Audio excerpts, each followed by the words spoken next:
those funds are in just about everything. But your 90% stat, to me, is the biggest headline from the election. Black voters have been the swing vote since 1868. Correct. Every single time we get involved, whether we're Republicans or Democrats, it seems like we make a big shift. What's your big takeaway in that big shift, right? If you had to say to Black voters, what did you do? What happened? What does that mean, right, for the future, particularly the general election? What would you say?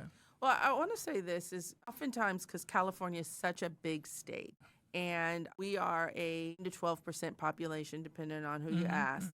But if you want to fall on 10% in a state of 39 million people, is considered a small population. However, I think a part of Black erasure in California has been to dwell on that number. Yes. Not recognizing that number is the 5th largest Black population in the country. That's right. So when you rank states and you rank that, means that California is 5 under Georgia. And so when you look at what happened with the gerrymandering and the redistricting in the South, Yes. basically changing the map, what's left is the 5th largest Black population, Right. which means that vote, that base is more important than ever. And the margin of victory is usually what, 5%? So when you have people that are coming in at 90% and you have in that base, that is important. So when we really look at what happened and what's going forward, Black folks understood the assignment with Prop 50. That's right. They really did.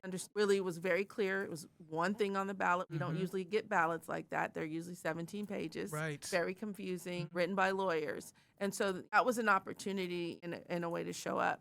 Going in primary, I think in certain parts of California, you see some of those numbers. But things then change because geographically, you're from South Central, you're from a very different community than I am, Southeast San Francisco, and then here in Sacramento, it's all.